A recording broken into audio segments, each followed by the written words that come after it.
you can come back the same time, Tuesday, Wednesday, Thursday, for the remaining of the round of 32 groups.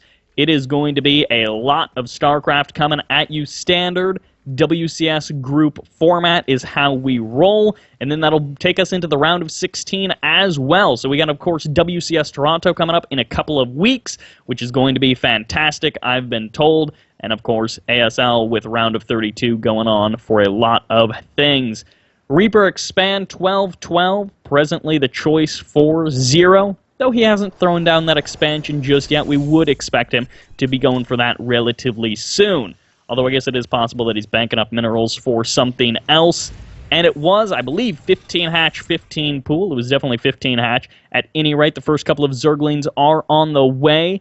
And there's that command center being added on. Now, that first Overlord from the Giant Gnome was able to see that Reaper.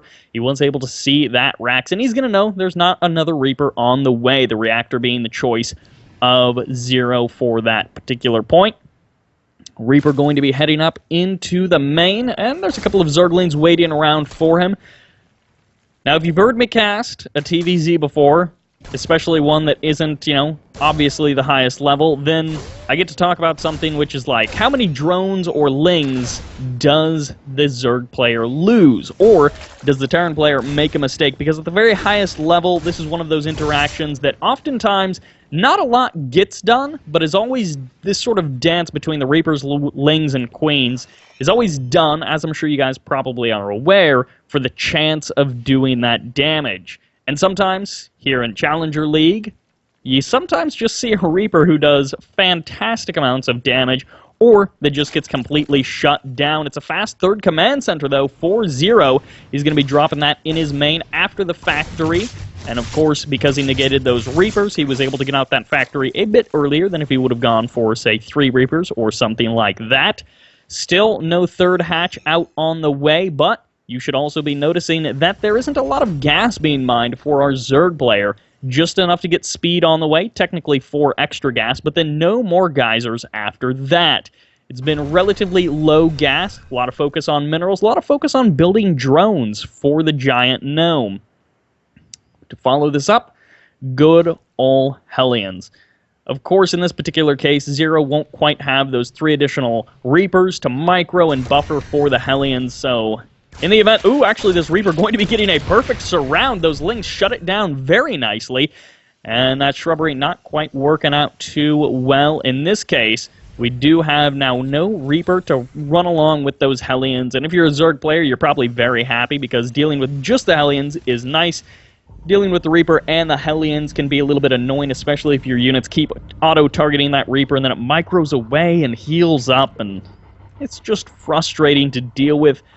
Something that isn't frustrating to deal with, that third hatch on the way, and the double Evo chambers going to be coming out from the Giant Gnome. The additional Ling's going to be added on, and he's gearing himself up for a pretty big attack, potentially. He's not necessarily like building that huge swath of Overlords that allows him to just push out an insane number of units, but he is getting a nice amount of Lings out. May potentially be looking to surround some of the Hellions, and even loses an Overlord on the other side of the map. Very annoying, as that does not always happen, but ordinarily you do expect to lose at least a couple of Overlords to Marines here and there. Couple of racks going to be added on, but the double bio or the double engineering bays also going to be added on for 0. He's going to be doubling up on those upgrades. They will be a fair bit behind that of the upgrades of our Zerg player, good probably 40 seconds or so behind them, depending on when the upgrades are actually started. And it's going to be triple racks into that starport. The starport going to be significantly delayed in comparison to how it could have gone, but of course that exchange is going to mean potentially more Marines. In this case, it'll mean more Marines and Stimpak going to be coming out as racks 4 and 5 going to be added on. Of course, remember this was a pretty darn fast third command center, and that was a pretty darn fast third orbital. And while that base hasn't been taken, that's of course lots of eco to power our Terran friend ahead in this game, keeping him equal on mineral income with the 3 base Zerg. And even a little bit ahead at times, but in this particular case, Ling's going to be poking around. Again, not a big swell of units just yet for an impending attack, but Baneling Nest on the way, as well as the Lair going to be coming on Finally, some of those additional gases over at the third base going to be taken, as of course the 4 in the main and the natural were taken a fair bit earlier. An additional macro hatch going down as well. That 3-base income going to be warranting that 4th hatchery. Third finally going to be taken. Not quite going to be pooped on by that Overlord, unfortunately. For the GiantGnome, he won't be able to delay that 3rd command center by that much. And that is a swell of Zerglings that I am thinking of, and indeed 30 Lings on the way. Not a whole lot else just yet. Of course, we didn't really have any sort of Roach Warren or anything like that. It's just going to be, I'm assuming, Spire. Well, actually, no, there's the Spire right there as the layer finishes up. But I guess this is just like the 3-base version of like the 2-base Muta, where you just completely skip out on roaches and you're like, wow, I really hope this Terran is going for something eco. Now, fortunately, the GiantGnome did scout that earlier, and so he was aware of that before, you know. He really had to make those particular decisions. Terran moving forward, clearing out a good chunk of creep. The creep spread really has been solid from the GiantGnome. He's been putting out a lot of creep onto the map.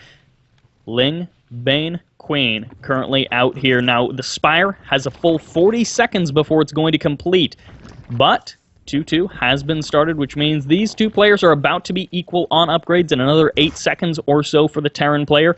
And of course, he wants to hold off a little bit longer. He's got combat shields about to be finishing. He's adding on the additional racks for those reinforcements, and he's just now going to be starting +2. So he has an opportunity to move in here with this 1-1, where he'll be even on upgrades. This drop is going to be splitting off 4-0, but in the middle of the map, the Hellbats have now met up with this mostly Marine composition. In fact, it's entirely Marines thus far. He is going to be getting concussive shells for those Marauders, which will eventually be coming out, but Marine Hellbat going to be stepping forward again, clearing out that good bit of creep.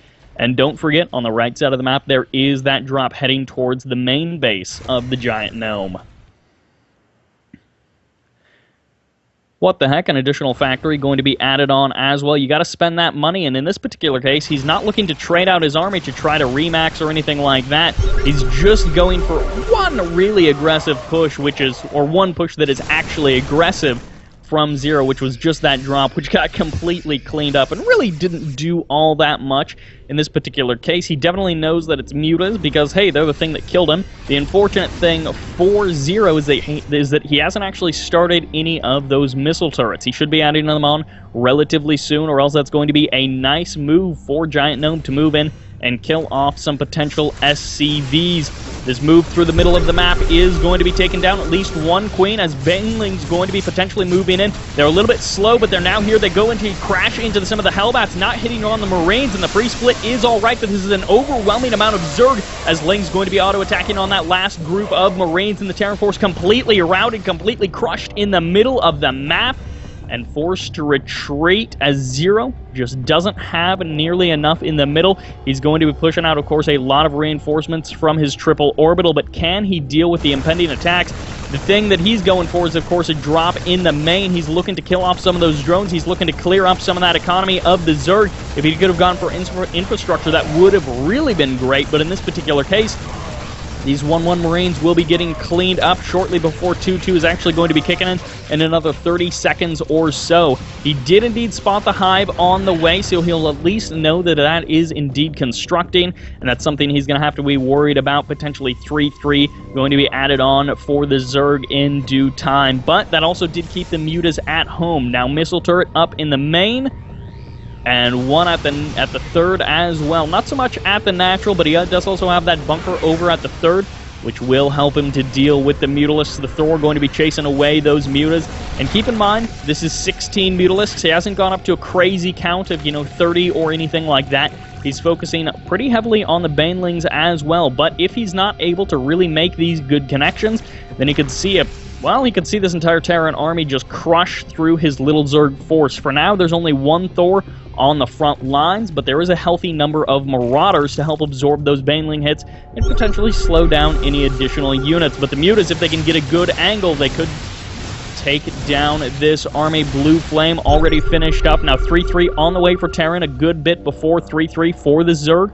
Of course, the Hive has finished up, but it's not ready just yet for those upgrades. He's not going to be adding them on quite yet. One medevac, once again, does split off. A little bit of a drop. We'll end up flying over some creep tumors over towards that 4th base location. And, of course, the more central 4th base is a little bit harder to secure as Ling's going to be rolling in here. Banelings crashing on Marauders and the Thor, not really doing a whole lot as they actually get trapped there.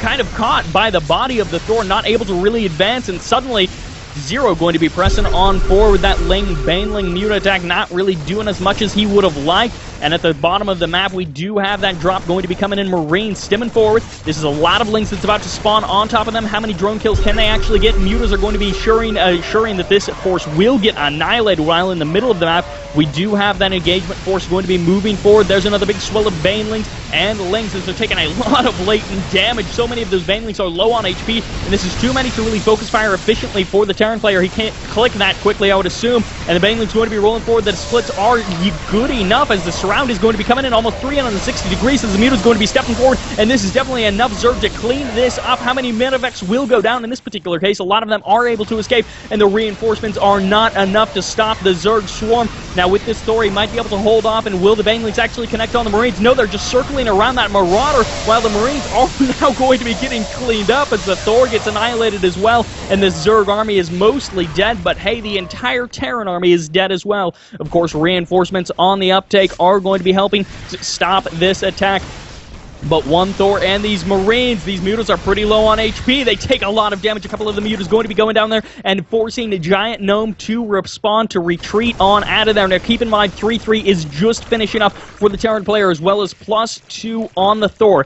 Now there is no air upgrades for the Zerg. He's just going to be, for now, focusing on those attack upgrades. And in this particular case, it may not be enough against the upgrades on the Marines and on the Thor. Going to be stepping forward. Banelings are going to be getting targeted down as they do not even get a chance to morph. And these Banelings not hitting on all the Marines as they hop up into that medevac. And now the Thor going to be getting targeted down. This is definitely enough Mutalisks, but for now, can he actually hold against the reinforcements, which that is the long stream of red heading out across that map. An additional Thor and lots of Marines also going to be moved in. Some of them have been stemmed prematurely and going to be kind of bringing to the front lines on low HP. Can the Mutas actually do anything here? They're going to be getting caught between a rock and a hard place. They do manage to catch out that Thor. They do manage to get some damage out on it, but they're getting flanked by those Marines. The Lings are here in for support, but there's no Banelings to crash through those Marines and really do that splash damage. GG! And Zero takes game number 1 on Code.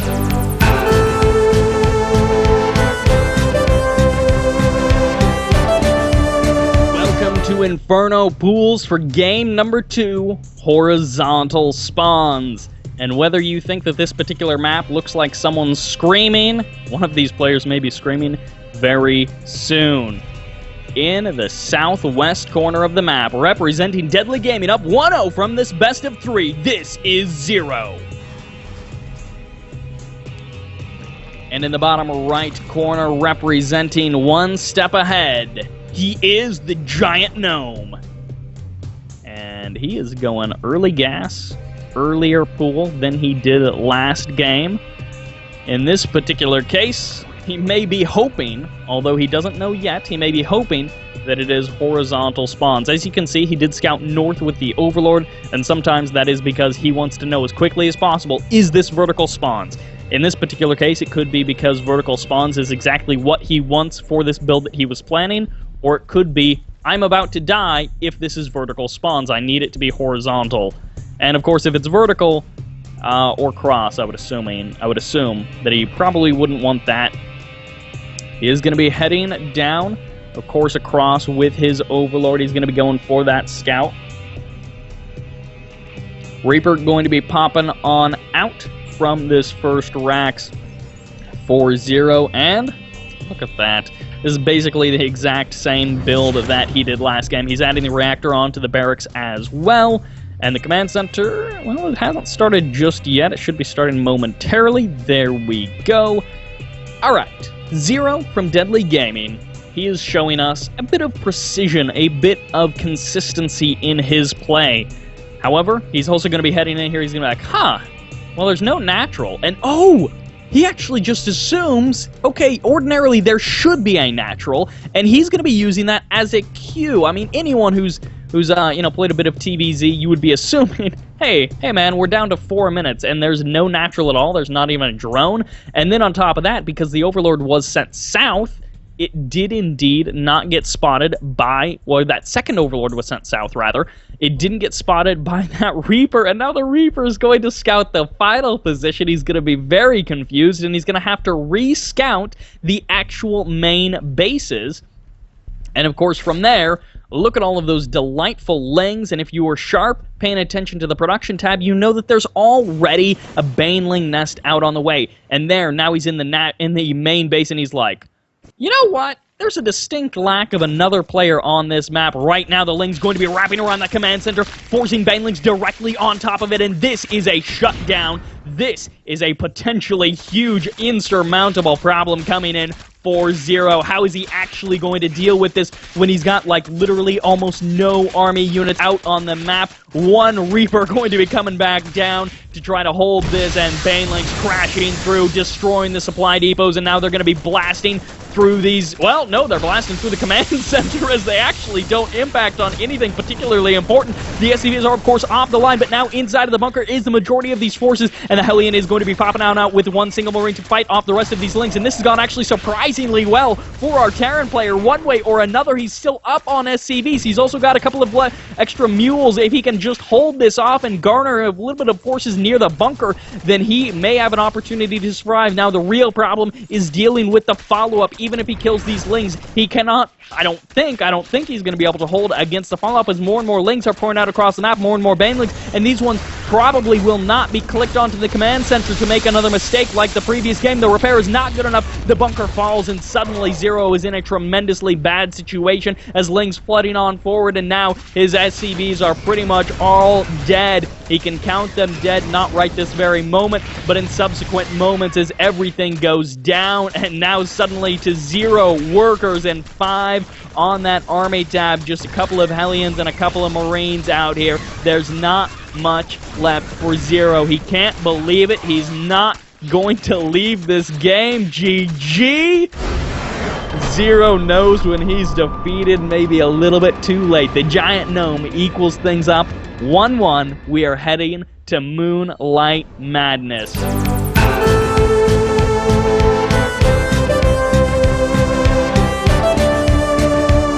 Moonlight Madness. One of the maps in this pool, one of 2 maps in this pool, that is indeed a Team Liquid map contest finalist. However, in the northern position, the green Zerg player representing one step ahead. He just evened things up with a 1-1 score and some lovely cheese. Can he finish it out? This is the Giant Gnome.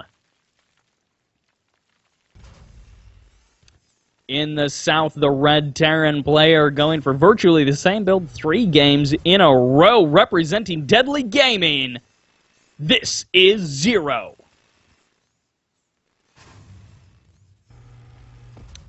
15 hatch on the way from our Zerg player. Alright, Moonlight Madness, folks. This is, well, one of those maps that you may kind of be familiar with. If you are not, you may be kind of looking at the mini-map, and if you look at the back of both players' main base, you will notice that it is actually open with those rocks. Now, it isn't directly open right immediately because there's those rocks, as you can see, and then there's an additional set of rocks just to the left there, as you can also see. So, while the main base is more accessible than it would be on other maps, it is not, wide open right from the start. You don't have 2 entrances to your main immediately. It's nothing that crazy. There's going to be the Reaper expand on the way. Virtually the same build every time from Zero. Now, in this particular case, the rush distance is a good bit longer than we see in horizontal spawns on Inferno Pool. He's going to be heading over and he's going to be like, oh, good.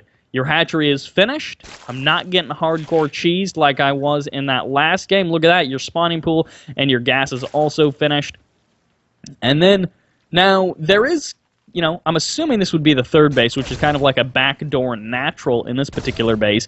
And that the kind of problem with that is it's very wide open once the rocks are broken down.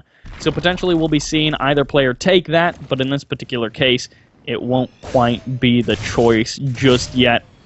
Factory being added on for 0. I assume the third CC is going to be following in short order because, again, he's doing virtually the same build that he was. And if this turns out to be very similar as it was in game number 1, we're going to be looking for racks 2 and 3 to be added on before the starport, but after that third command center. And hey, there's the third command center being added on just after the factory finishes up. Should be some Hellions getting pumped out on the map. And hey, back on the other side on the map, this one silly Reaper, he's parlaying with that Queen, but he's unable to get any kills because the Giant Gnome is just a little bit too good for that. Ling's up on top of that one cliff, and now we see the divergence of the Giant Gnome. Every single game, it's been a different build from him. In this particular case, it's a similar opening to game number 1. Nice, solid macro opening. We're talking 15 hatch, 15 or 16 pool to follow it up.